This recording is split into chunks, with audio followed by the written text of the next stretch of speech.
I am Christian, 29 years old, and this is the story of how I finally broke free. After years of seeking approval that never came, I graduated college with honors in psychology. That should have been my proudest moment. Instead, at my graduation dinner, my parents uttered words that shattered my world. "We wish you were never born." What they never expected was my response.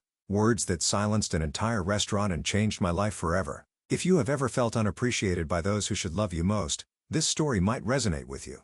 Before I continue, let me know where you are watching from in the comments, and hit that like and subscribe button if you have ever had to stand up for yourself against family. Growing up in Brookline, an affluent suburb of Boston, my childhood looked perfect from the outside. Our colonial-style house, with its manicured lawn, and my parents Harold and Elizabeth Johnson, were the picture of upper-middle-class success. My father was a corporate attorney at a prestigious firm downtown, and my mother was heavily involved in local charity organizations, not out of compassion, but for the social standing it provided. From my earliest memories, nothing I did was ever quite good enough. When I brought home an A- in third grade, my father looked at the paper with such disappointment. "You would have thought I had failed entirely. The Robinson girl got straight," as he said, sliding the paper back across the kitchen counter. "I expect better next time." I remember nodding, fighting back tears as I retreated to my room. That pattern continued throughout my childhood.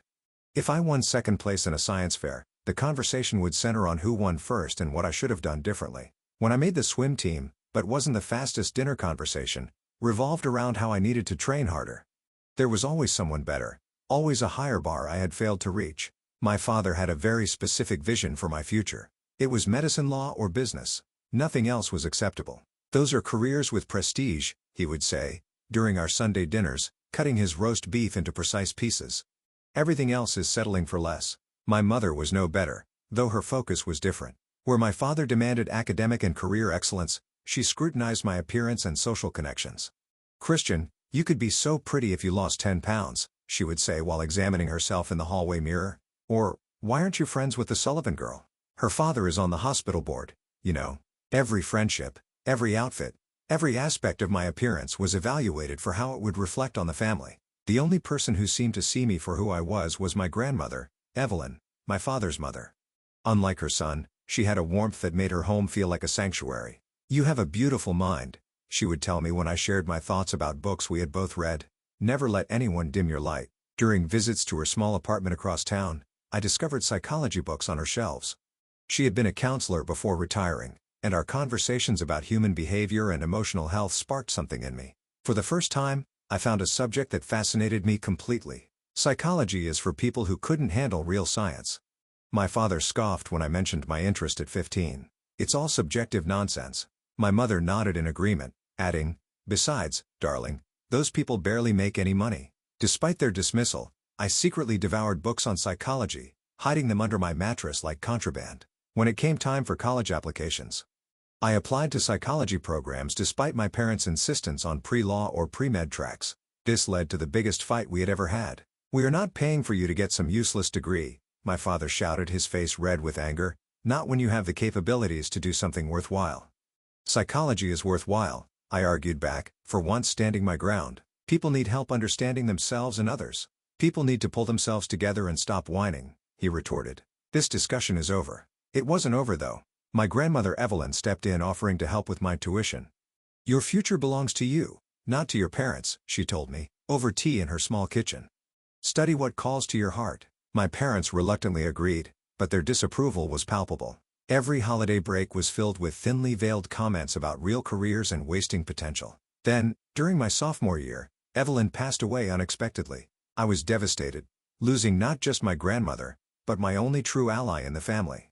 She left me a modest inheritance that helped with remaining tuition costs, along with a letter I keep to this day. "Your compassion is your strength," she wrote. "The world needs more hearts like yours." After her funeral, my parents seemed to double down on their criticism. Without Evelyn to buffer their disapproval, I felt more alone than ever. I threw myself into my studies, determined to graduate with honors, hoping that academic excellence might finally win their approval. All the while, anxiety gnawed at me. I started having panic attacks before family visits, my stomach knotting with dread at the inevitable criticism that awaited. By senior year, I had developed coping mechanisms, deep breathing, positive self-talk, seeking support from the few friends who understood. But the deep-seated need for parental approval never quite went away. Despite everything, Some childish part of me still hoped that one day they would see me, really see me, and be proud of who I had become. My college experience at Northeastern University was transformative despite the shadow my parents cast over it. For the first time, I found myself surrounded by people who valued ideas and conversation without constant judgment. My roommate Jennifer was studying journalism and had a refreshing directness I admired immediately. "Your parents sound like nightmares," she said bluntly after hearing about one particularly unpleasant holiday visit. "You know that is not normal, right?" Then there was Kyle from my research methods class, whose quick humor and genuine interest in psychology matched my own. He had grown up in foster care and had a perspective on family that challenged my ingrained beliefs. "Family is who treats you like you matter," he told me once, over coffee. Sometimes that is not the people who share your DNA. Their friendship created a safe space where I could be authentic without fear of criticism. Slowly, I started to discover who I was outside of my parents' expectations. I joined the Psychology Honor Society, volunteered at a crisis text line, and found myself drawn specifically to developmental psychology, the study of how people grow and change throughout their lives. In my junior year, I caught the attention of Dr. Rosenberg, a well-respected professor in the field. She invited me to assist with her research on resilience in young adults who had faced early life adversity. The irony wasn't lost on me. Studying resilience while trying to build my own. "You have exceptional insight," Dr. Rosenberg told me after I presented preliminary findings to the research team. "Have you considered graduate school? With your abilities, you could make significant contributions to the field." Her validation was like water in a desert. I worked harder than ever, staying late in the lab, refining research protocols, and helping to prepare presentations for conferences. When she suggested I apply for a position at the Bowman Institute for Human Development in Seattle, I was both terrified and exhilarated. The institute was nationally recognized, and such a position would be a tremendous start to my career. "They're very interested in you," Dr. Rosenberg said when she called me into her office one snowy February afternoon. "Your application was impressive and my recommendation couldn't have been stronger. They want you to start in August after graduation." I sat in stunned silence, clutching the official offer letter. A real job at a prestigious research institute doing work I was passionate about. This was validation that my chosen path had value despite what my parents had always claimed. As graduation approached, I threw myself into final exams and completing my thesis on emotional regulation strategies. The work was demanding but fulfilling. For the first time, I could envision a future where I built a career I loved rather than one chosen to please others. 3 weeks before graduation, my mother called. I braced myself for the usual questioning about my plans, ready to defend my job offer yet again. "Your father and I have been talking," she said, her voice carrying its usual crisp efficiency. "We would like to attend your graduation ceremony." I nearly dropped the phone. In our previous conversations, they had been vague about whether they would come, citing busy schedules and the inconvenience of travel from Boston to the university. Really, I couldn't keep the surprise from my voice. "Of course, darling, it is a milestone after all. And your father has some connections he would like you to meet, people who might help you find a more suitable position than this research thing." I should have recognized the agenda behind their sudden interest, but hope clouded my judgment. Perhaps they were finally coming around.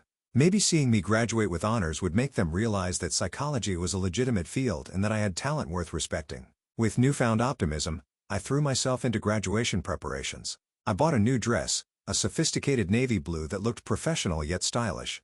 I made dinner reservations, cleaned my apartment obsessively in case they wanted to see it, and rehearsed ways to present my job offer in terms that might impress them. "They're really coming," I told Jennifer, as we tried on our graduation gowns in our apartment. "Maybe things will be different now." Jennifer looked skeptical but supportive. "Just remember who you are," she said, adjusting my graduation cap. "No matter what they say or do." The night before graduation, I lay awake imagining scenarios where my father would shake my hand with genuine pride, where my mother would hug me without stiffness, where they would finally say the words I had longed to hear, "We are proud of you." The fantasy was so vivid, I could almost believe it might happen. Morning came with sunshine streaming through my windows and butterflies in my stomach. As I applied my makeup carefully and styled my hair, I felt like I was preparing for the most important job interview of my life. Because in a way I was still trying to get hired as the daughter they could love unconditionally. Graduation morning arrived with perfect New England spring weather, sunshine warming the historic campus buildings and a gentle breeze stirring the leaves. I woke up early, too nervous to sleep, and spent extra time getting ready. My navy blue dress hung pressed and ready, and I laid out the honor cords I had earned through my academic achievements. "Today is the day they finally see me," I whispered to my reflection as I applied mascara with a slightly trembling hand. Jennifer knocked on my bedroom door. "Your chariot awaits valedictorians," she joked, "though." I wasn't actually valedictorian, just graduating summa cum laude. We arrived at the campus arena 2 hours early as instructed. The place was already buzzing with excited graduates adjusting caps and taking photos. I texted my parents to let them know where they could find seats with a good view. "We're already here," came my mother's reply. "Your father wanted to make sure we got proper seating." I spotted them in the family waiting area, my father in an expensive charcoal suit that screamed corporate success. My mother in a cream-colored dress and jacket, her pearl necklace catching the light. They looked like they were attending a business function rather than their daughter's graduation. "You made it," I said, approaching, with a hopeful smile. "Traffic was lighter than expected," my father replied, checking his watch. "The ceremony starts at 10, correct? I have calls scheduled for later this afternoon." "No hug?" "No, you look beautiful or we're proud of you." Just a concern about his schedule. "Yes, 10 o'clock. I confirmed, my smile, faltering slightly. "It should last about 2 hours. 2 hours for everyone to walk across a stage," my mother sighed. "They could simply mail the diplomas and save everyone the time." I swallowed my disappointment. "I should go line up with my department. I'll see you afterward by the psychology building for photos." They nodded, and I walked away, reminding myself that the day was still young. There was still time for things to change. The ceremony itself was a blur of emotions. Sitting among my fellow psychology graduates, I felt a surge of pride when our department was called and we stood together. Walking across that stage, hearing my name announced with summa cum laude following it, gripping my diploma case, these moments felt monumental. I scanned the audience as I crossed the stage, spotting my parents in the 10th row. For a brief moment, I thought I saw a flicker of pride on my father's face as he raised his hand in a small wave, but it disappeared so quickly I might have imagined it. After the ceremony, amid the chaos of thousands of graduates and families, I found my parents waiting by the psychology building as planned. My mother immediately reached to adjust my cap, which had slightly shifted. "Stand straight, Christian," she instructed, as my father positioned his expensive camera. "No one wants photos of poor posture." We took the obligatory shots, me holding my diploma, me with each parent individually, one family photo that a passing student captured for us. Throughout it, all their compliments were surface level at best. "The ceremony was well organized," my father remarked. "Your hair looks nice pulled back like that," my mother added. "Not congratulations or we're proud of you, just comments on logistics and appearance." As we walked toward the parking area, my father surprised me by saying, "We thought we might take you to dinner to celebrate. There's a French place downtown, Le Chateau. I hear the food is excellent." Le Chateau was one of the most expensive restaurants in the city, the kind of place my parents would normally reserve for business dinners or anniversary celebrations. Never somewhere they would take me. "That sounds wonderful," I replied, hope flickering back to life. Perhaps this fancy dinner was their way of showing they cared, of marking the occasion as special. "I made reservations for 6.30, my father continued. "We can meet you there if you need to change or refresh."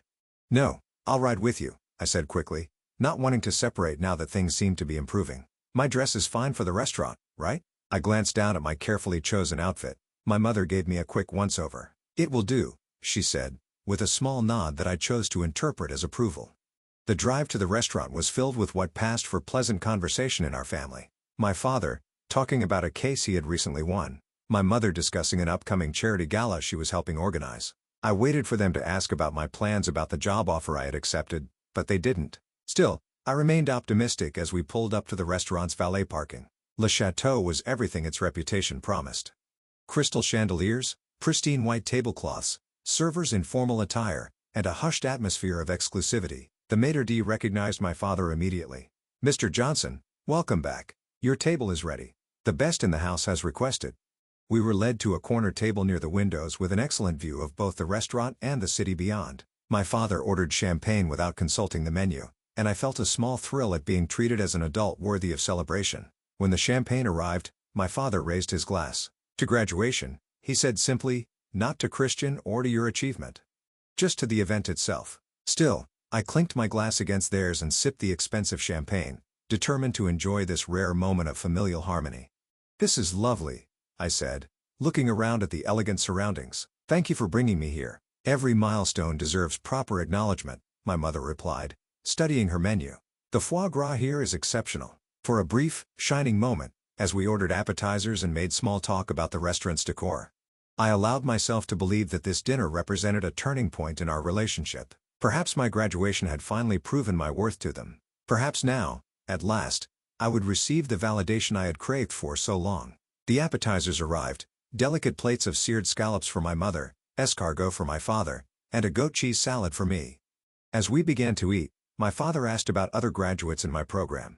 Was that Sullivan girl in your department, Martha's daughter? Caitlin Sullivan was in business, not psychology, I replied, having only met her once at a campus mixer. Smart girl, my father nodded approvingly. Business opens doors. I imagine she has several offers already. I took a deep breath seeing my opening. Actually, I have some good news about my job. The position at the Bowman Institute. Yes, that research place, my mother interrupted, waving her fork dismissively. What exactly will you be doing there? Filing papers and making coffee? No, mother, I said, maintaining my composure. I will be a research associate working directly with Dr. Whitman on a longitudinal study of emotional development in adolescence. My father set down his fork. And the compensation? What does a research associate earn these days? I shared the salary figure, which was actually quite respectable for an entry-level position in my field. My father scoffed. That is what our junior paralegals make. And they have potential for advancement. I have potential for advancement too, I countered. This position could lead to, Christian, my mother cut in. You look like you have gained weight since we last saw you. All that studying and stress eating, I suppose. You really should be careful. No one takes a heavy woman seriously in professional settings. The abrupt change of subject was a familiar tactic designed to throw me off balance and reassert control of the conversation. I felt my cheeks flush but forced myself to take a sip of water instead of responding to the bait. The institute is very well respected. I continued, determined to make them understand the value of my opportunity. Their research has influenced educational policy across the country. Policy, my father repeated with a slight sneer. Politics and paperwork. You could have been a surgeon, Christian, or a corporate attorney. You had the test scores, the intelligence. Instead, you will spend your days asking people about their feelings.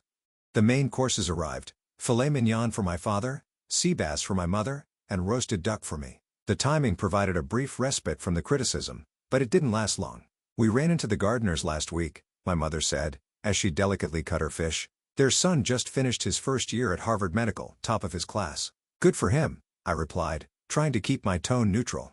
He was in your advanced placement classes in high school, wasn't he? My father asked, though he knew perfectly well that he was. Same opportunities, but he chose to apply himself to something substantial.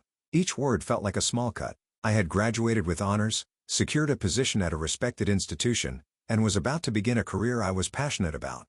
Yet in their eyes, I had failed because I hadn't chosen the path they wanted. Psychology is substantial, I said, fighting to keep my voice steady. Understanding human behavior and emotional development has real-world applications.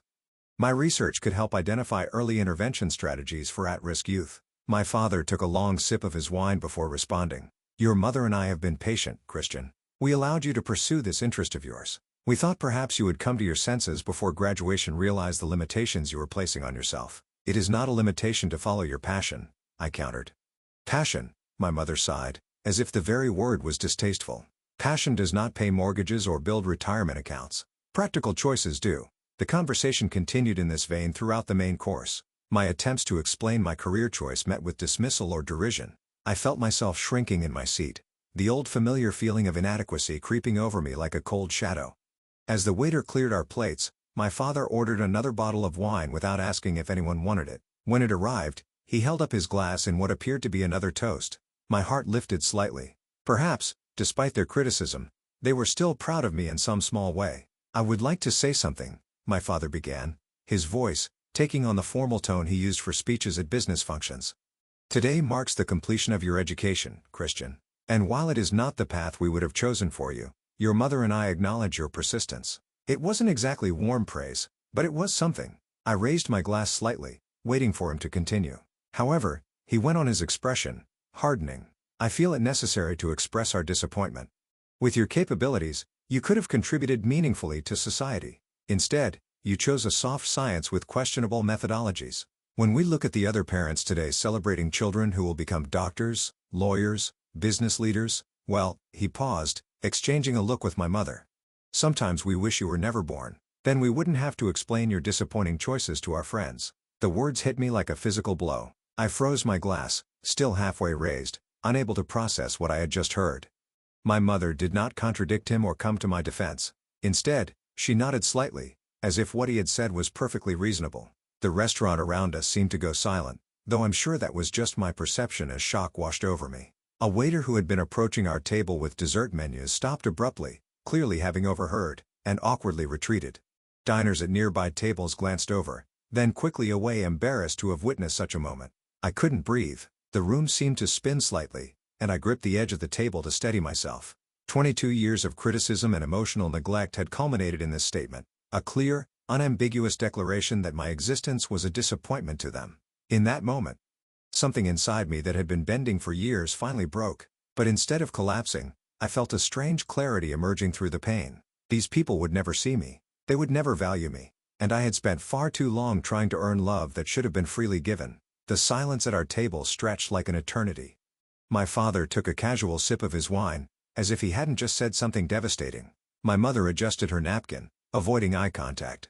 Around us, the restaurant had resumed its normal hum of conversation, but several nearby diners were still casting concerned glances our way. I set my glass down with a controlled motion, feeling strangely calm despite the earthquake happening inside me. My hands, which should have been shaking, were steady. With deliberate movements, I placed my napkin beside my plate and slowly stood up. Both my parents looked up, my father with irritation, my mother with confusion. "Christian, we have not finished dinner," she said, as if that were the issue at hand. I looked at them both, these two people, who had brought me into the world but never truly seen me. When I spoke, my voice was clear and unwavering.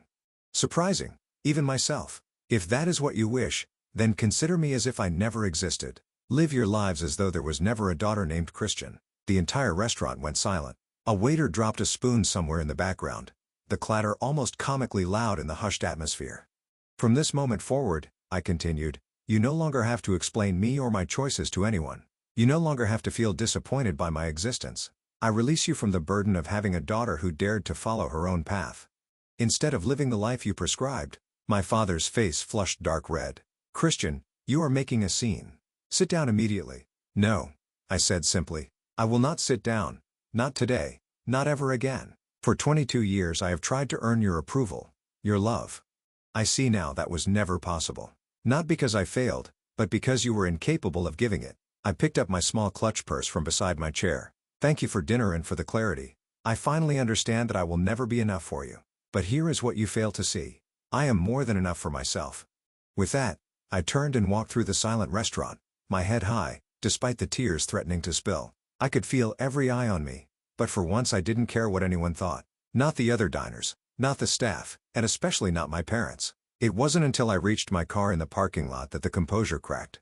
My hands shook so badly I couldn't get the key into the ignition. The tears came then in heaving sobs that bent me over the steering wheel. All the years of seeking validation, of trying to be perfect, of hoping that someday I would be enough, it all poured out of me in that parking lot.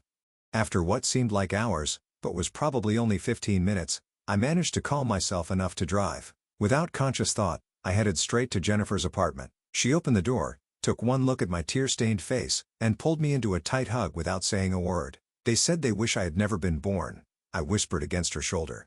"Then they do not deserve you," she replied firmly, guiding me to her couch. "Not one bit of you."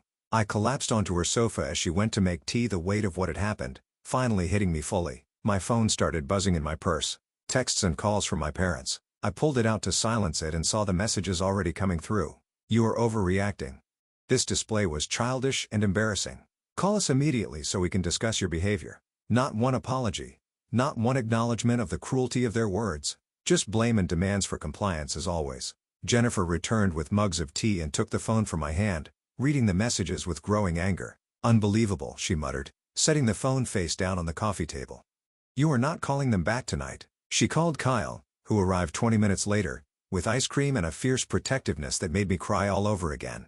But this time from gratitude. These two people who had no obligation to me by blood or law showed more care in one evening than my parents had in my entire life. We stayed up late talking through what had happened and what might come next. Neither of them tried to minimize my pain or offer platitudes about family always working things out. Instead, they validated my feelings and supported my right to protect myself from further harm. "You can stay here as long as you need," Jennifer offered. "My couch is your couch." I finally fell asleep. Around 3 in the morning, emotionally exhausted, but with a strange sense of peace beneath the pain. For the first time in my life, I had stood up for myself completely, without apology or compromise. When I woke the next morning, sunlight was streaming through Jennifer's living room windows, and my phone showed 37 missed calls and messages. I scrolled through them briefly, my parents alternating between demands that I apologize for making a scene and attempts at guilt that grew increasingly desperate as the night had worn on. Reading their words with morning clarity, I saw something I had never fully recognized before: they had no power over me anymore. I was an adult with a degree, a job offer, and the ability to make my own choices. The only hold they had was emotional, and I could choose to break that hold. Sitting there on Jennifer's couch, still in my Navy graduation dress from the day before I made a decision that would change the course of my life, I would take the job in Seattle, move across the country, and truly live as if I had no parents, not out of spite or revenge, but as an act of self-preservation and growth. I need to disappear from their lives, I told Jennifer when she emerged from her bedroom. Completely. It is the only way I will ever be free. She nodded understanding without needing further explanation. Then, that is what we will help you do. The next week passed in a whirlwind of activity. I formally accepted the position at the Bowman Institute, giving them my start date of August 1st, just 6 weeks away. Jennifer and Kyle helped me create a strategic exit plan that would minimize any contact with my parents. First, I changed my phone number, giving the new one only to trusted friends and professional contacts. I set up email filters to send my parents messages directly to a folder I wouldn't have to see. I closed all social media accounts and created new ones under slightly different variations of my name with strict privacy settings. My lease was ending at the end of the month anyway, so I accelerated my moving plans. Jennifer and Kyle helped me pack my apartment into boxes, which we stored temporarily in Kyle's garage. I sold my furniture rather than dealing with moving it across the country, keeping only books, clothes, and personal items that would fit in my car. "Are you sure about driving all that way alone?" Jennifer asked as we taped up another box. "I need the time to think," I explained. 3,000 miles of open road and new beginnings. The hardest part was dealing with the remaining financial connections. I had a joint bank account that had been established when I was a teenager. I opened a new account at a different bank and transferred my portion of the funds. I wrote a check returning every penny my parents had contributed to my education since my grandmother's passing with a brief note. "This clears any financial obligation between us." Through it all, my parents continued their attempts to contact me, first with anger, then with fake concern about my mental state, then with threats to file a missing person report, despite knowing exactly where I was. Their messages revealed their true worry. Not my well-being, but how my disappearance would look to others in their social circle. "Your father had to make excuses at the club yesterday," my mother wrote in one email that made it past my filters. "People are asking questions. This behavior reflects poorly on all of us." I did not respond. Instead, I focused on preparing for my new life in Seattle. I researched neighborhoods looking for an affordable apartment in a safe area. I studied the transit system and local amenities. I read everything I could about the Bowman Institute and the specific research projects I would be joining. Exactly 1 week after graduation, Jennifer, Kyle, and I loaded my Honda Civic with my essential belongings. The trunk and backseat were packed with carefully labeled boxes, leaving just enough room for a small overnight bag on the passenger seat. "Here is an emergency credit card," Jennifer said, pressing a card into my hand. "Kyle and I got it for you, just in case. And this is from both of us," Kyle added, handing me a sealed envelope. "Do not open it until you reach Seattle." I hugged them both, fighting tears. "I cannot thank you enough. Just build a good life," Jennifer said. "That is all the thanks we need." The drive across the country became a kind of therapy. Each mile put physical distance between me and my past. I stayed in modest motels, ate at local diners, and watched the landscape change from the familiar Northeast to the wide-open plains of the Midwest, through the mountains, and finally to the lush greenery of the Pacific Northwest. Along the way, I had a lot of time to think. About family, what it should be versus what mine had been. About my future, what I wanted versus what had been expected of me. About healing, how to move forward without carrying the weight of rejection with me. Seattle welcomed me with misty rain and spectacular views of mountains and water. My first apartment was a small studio in the Capitol Hill neighborhood. Nothing fancy, but all mine, with no expectations attached to the walls. I filled it with secondhand furniture, bright throw pillows, and bookshelves that I stocked with psychology texts and novels my parents would have dismissed as frivolous. On my first official day at the Bowman Institute, I opened the envelope from Jennifer and Kyle. Inside was a card that read, "Family is who loves you for exactly who you are. We are your family now and always." Along with it was a delicate silver necklace with a small pendant shaped like a phoenix. The mythical bird that rises from ashes to begin anew. I wore that necklace on my first day, drawing strength from it as I navigated the complex halls of the Institute. Dr. Whitman, my supervisor, was a brilliant woman in her 50s. With a no-nonsense attitude and unexpectedly kind eyes. "Christian Johnson," she said, reviewing my file. "Summa cum laude. Excellent recommendations from Dr. Rosenberg." I have high expectations for you. I will not disappoint you, I promised. And meant it. The work was challenging and fulfilling. I helped design research protocols, conducted interviews with study participants, analyzed data, and contributed to papers that would eventually be published in respected journals. For the first time in my life, my intelligence and work ethic were appreciated rather than taken for granted. Outside of work, I slowly built a new social circle. My neighbor Sophia, a graphic designer with a contagious laugh, invited me to a book club. There I met Marcus, a high school English teacher with thoughtful eyes and a quiet confidence I found intriguing. Neither of them knew anything about my past, and I found it liberating to be known only as the person I was becoming, not the daughter who had never been enough. 6 months passed without any contact with my parents. They had eventually stopped calling my old number and sending emails when they received no response. Through a mutual family friend, I heard they were telling people I had had some kind of breakdown after graduation and needed time to sort myself out. The same friend reported that they seemed more concerned with managing appearances than with my actual well-being. I began seeing a therapist, Dr. Landon, who specialized in family trauma. Our weekly sessions were often painful but clarifying. "What your parents said to you was emotional abuse," she stated plainly in one session, "and from what you have described, it was part of a lifelong pattern. I still feel guilty sometimes," I admitted, "for cutting them off completely. Guilt is common in children of emotionally unavailable parents," she explained. "You were conditioned to believe that their happiness and comfort were your responsibility, but they were the parents. Your well-being should have been their priority, not the other way around." Working with Dr. Landon, I began to understand how deeply my parents' treatment had affected me. My perfectionism, my anxiety, my tendency to apologize for taking up space. Recognizing these patterns was the first step toward changing them. The first holiday season away from my family brought unexpected challenges. Thanksgiving and Christmas had never been particularly warm in our household, but they were familiar traditions nonetheless. Now, I faced them alone, 3,000 miles from anyone I had known longer than a few months. Sophia noticed my mood dipping as November arrived. "First holidays are the hardest," she said, though I hadn't told her my situation. "Come to my family's Thanksgiving. My mom always cooks for an army, and we have a strict no-questions policy for strays." I accepted gratefully and found myself at a chaotic, loving family gathering that bore no resemblance to the formal tense holiday meals of my childhood. Sophia's parents argued good-naturedly about the proper way to carve a turkey. Her brothers told embarrassing stories about each other. Her grandmother insisted on second helpings for everyone. No one asked about my family or why I wasn't with them. For Christmas, Marcus invited me to join a group of friends for what they called Misfit Christmas, a gathering of people who, for various reasons, weren't with biological family for the holiday. We exchanged inexpensive but thoughtful gifts, played board games, and sang off-key carols. It wasn't perfect, but it was warm and genuine. Slowly, I was building new traditions and connections. My work at the Institute was going exceptionally well. I had received my first promotion after just 1 year becoming a research coordinator with more responsibility and better pay. I had made friends who knew nothing of my past, but appreciated who I was in the present. 2 years after graduation, I stood on the balcony of my new apartment, a significant upgrade from my first studio, and looked out at the Seattle skyline. I was wearing the Phoenix necklace from Jennifer and Kyle, who remained steadfast friends despite the distance. We video chatted regularly, and they had even flown out to visit once. "You seem different," Jennifer had observed during that visit. "More confident." "I am different," I had replied. "I am becoming who I was always meant to be." Standing on that balcony 2 years after the dinner that had changed everything, I realized an important truth in wishing I had never been born. My parents had inadvertently set me free to be reborn as the person I chose to be, not the one they had tried to force me to become. The email arrived on an ordinary Tuesday, nearly 2.5 years after I had walked out of Le Chateau and out of my parents' lives.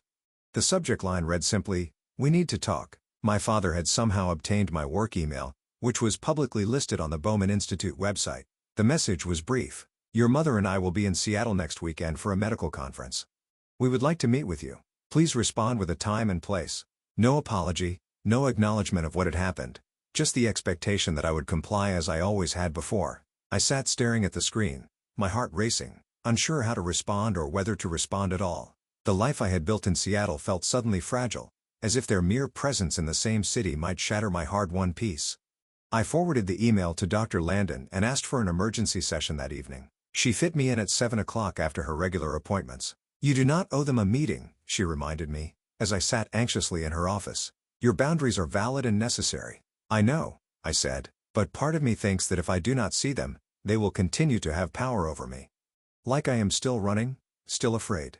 We discussed the options, the potential outcomes, and most importantly, what I needed to protect my own well-being. If you decide to meet them, Dr. Landon advised, do it on your terms, a public place, a time limit, clear boundaries, and have support ready afterward.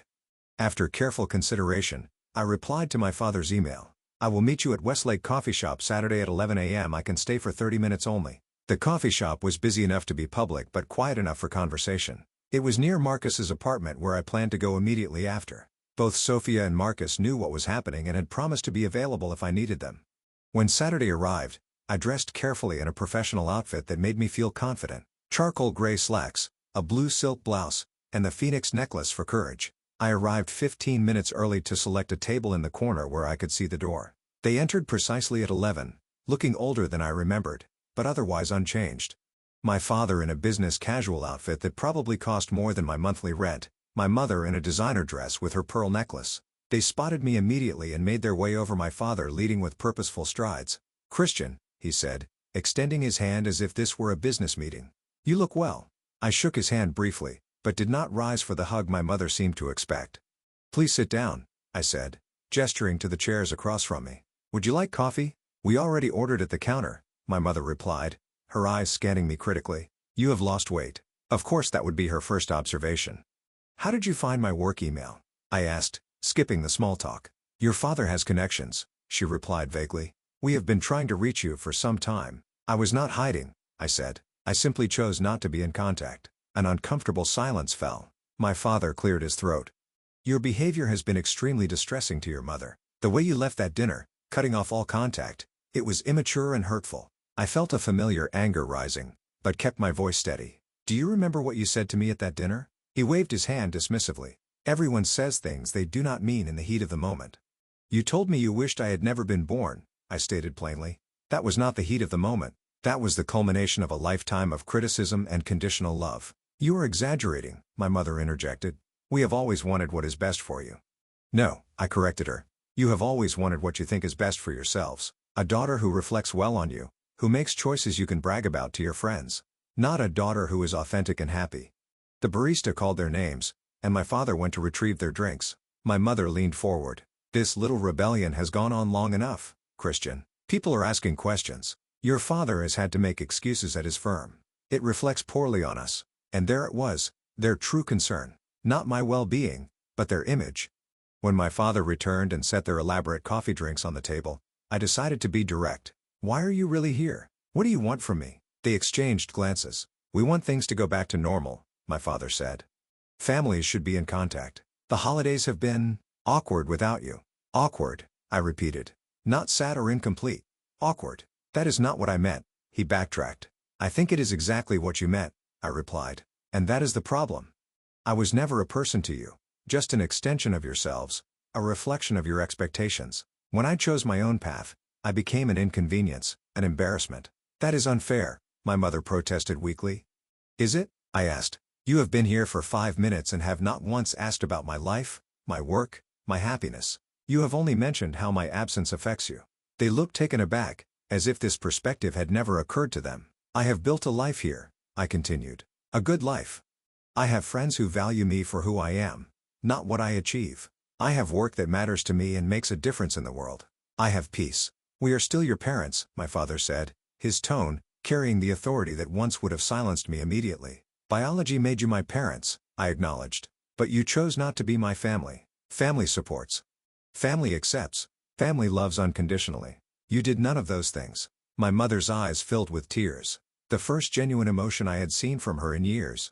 "We do love you, Christian, in our way. Your way was harmful," I said gently. "It took me years of therapy to understand that I am worthy of love exactly as I am. Not for my achievements or compliance, but simply for being me." My father shifted uncomfortably. "Therapy," he muttered, "always looking for someone to blame." "I am not blaming you for who you are," I clarified. "I am holding you accountable for your actions and protecting myself from further harm." I glanced at my watch. 20 minutes had passed. "I have 10 minutes left. If there is anything meaningful you want to say, now is the time." My directness seemed to unsettle them. They had come expecting either the compliant daughter they had controlled for years or perhaps an angry confrontation they could dismiss as emotional instability. My calm clarity left them without their usual scripts. After a long pause, My father spoke. What would it take to re-establish contact? It was a transactional question typical of him, but at least it was honest. First, a genuine acknowledgement of the harm done. Not just at that dinner, but throughout my life, I said. Second, respect for my boundaries and choices going forward. Third, a willingness to build a new relationship based on mutual respect, not authority and obedience.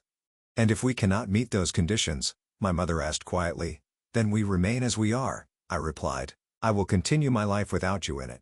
The choice is yours. They did not know how to respond to this reversal of power. For the first time in our relationship, I was setting the terms, not them. As our time drew to a close, I stood to leave. I have to go. I have plans with friends. Can we contact you again? My mother asked hesitantly. I wrote my personal email on a napkin and slid it across the table. This is the only contact information I am comfortable sharing right now. If you decide you can meet my conditions, you can reach me here. But please understand, I will not respond to manipulation, guilt, or demands. I walked out of the coffee shop feeling lighter than I had expected. There had been no dramatic reconciliation, no tearful apologies or promises of change, but I had spoken my truth, calmly and clearly, and for once they had been forced to listen. Marcus was waiting at his apartment with comfort food and no pressure to talk until I was ready. When I finally shared what had happened, he listened attentively. "Are you okay?" he asked when I finished. Surprisingly, yes, I replied. For so long I was afraid of confronting them, afraid they still had power over me. But they do not anymore. Over the following months, my parents made halting, imperfect attempts at communication. An email acknowledging that perhaps they had been overly critical at times, a birthday card with a gift certificate and an awkward note about being proud of my dedication. Small steps that showed they were at least trying to understand what I needed, even if they were not fully capable of providing it. I maintained firm boundaries, responding only to genuine attempts at connection and ignoring anything that felt manipulative or controlling. Sometimes weeks would pass without contact. I was okay with that. The relationship, such as it was, existed on my terms now. Meanwhile, my life continued to flourish. My research on emotional resilience in adolescence was selected for publication in a major journal. I developed close friendships with people who appreciated my sensitivity rather than seeing it as a weakness. My relationship with Marcus deepened into something meaningful and supportive, built on mutual respect and genuine affection. The healing was ongoing. There were still days when old insecurities surfaced when I questioned my worth or sought external validation. But those days grew fewer and farther between as I learned to recognize my own value apart from others' approval. 3 years after that devastating graduation dinner, I stood at a podium presenting my research findings at a national conference. As I spoke confidently about the importance of emotional validation in healthy development, I caught sight of the phoenix pendant resting against my collarbone and smiled slightly at the symbolism. The journey from that restaurant to this podium had been long and often painful. But like the phoenix, I had emerged from the ashes of rejection stronger and more authentic than before. The words that were meant to destroy me, "We wish you were never born," had instead been the catalyst for my rebirth. What I learned through it all was something I now share with the young people in my research studies. Your worth is inherent, not earned. Your value does not depend on someone else's ability to see it. And sometimes, the family you choose matters more than the family you were born into. Have you ever had to create boundaries with family members who couldn't accept your choices? I would love to hear your stories in the comments. If this resonated with you, please hit that like button and subscribe to hear more stories about finding strength through difficult family dynamics. And if you know someone who might need to hear this message of hope and self-worth, please share this video with them.